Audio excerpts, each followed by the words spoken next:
رسول پاک صلی اللہ علیہ وسلم نے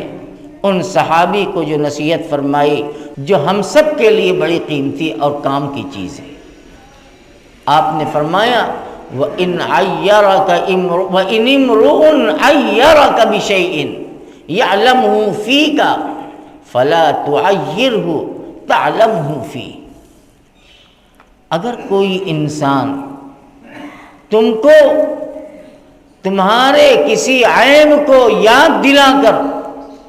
تمہیں شرمندہ اور بے عزت کرے، فَلَا تُعَيِّرْهُ تَعْلَمْهُ فِيهِ، تو تم اس کے عیب کو جس کو تم جانتے ہو اس کو بیان کر کے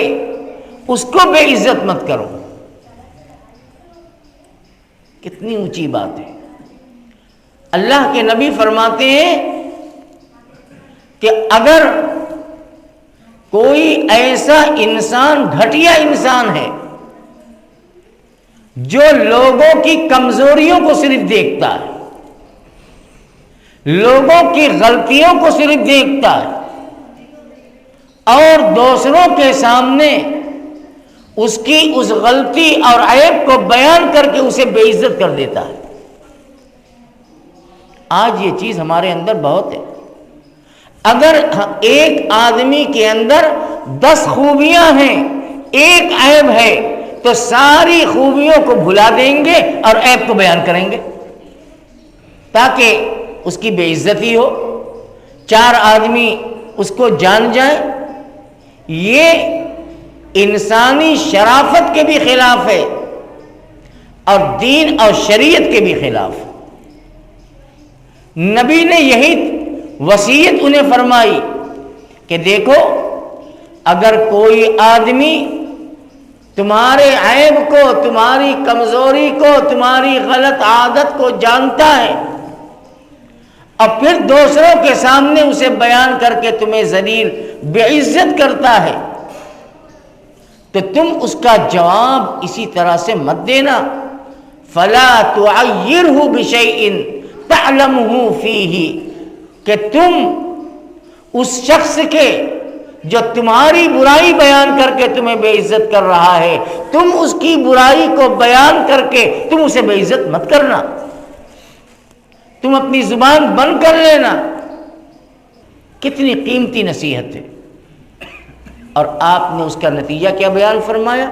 یکن وبالہ علیک واجرہ لک، وہ جو غلط کام کر رہا ہے، صرف کمزوری اور خامی اور عیب کو بیان کر رہا ہے، اس کا وبال اس کے سر جائے گا۔ اب تم جس نے تمہیں بے عزت کیا، جس نے 4 آدمی کے سامنے تمہاری عزت کے ساتھ کھلواڑ کیا، تم اس کے عیب کو جانتے ہو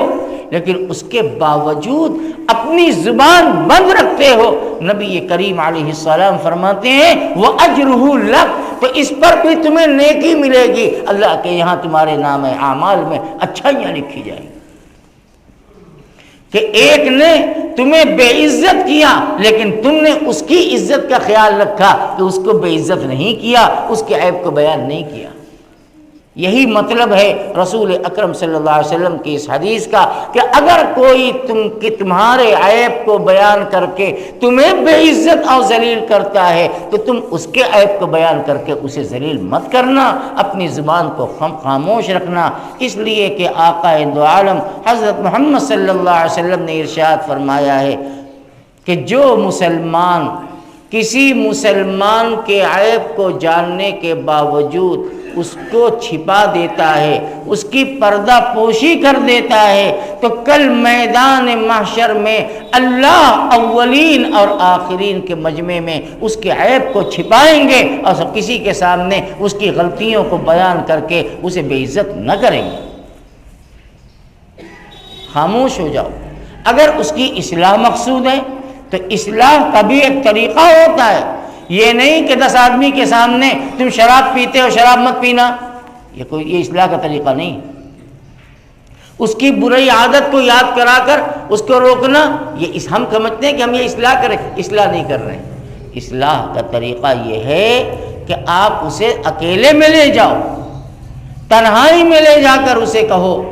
کہ میرے بھائی آپ کے بارے میں نے یہ دیکھا ہے یا ایسی ایسی باتیں سنی ہیں، اگر یہ باتیں صحیح ہیں تو اللہ کے لیے ان باتوں سے بچ جاؤ، توبہ کر لو، آج موقع ہے، کل آنکھ بند ہو جائے گی تو توبہ کا دروازہ بند ہو جائے گا۔ اکیلے میں لے جا کر کے اسے سمجھاؤ تو اس کے دل میں بات اترے گی، اور ہو سکتا ہے کہ اللہ تعالیٰ تمہارے کہنے کی بنیاد پر اس کو ہدایت کے راستے پہ لگا دے۔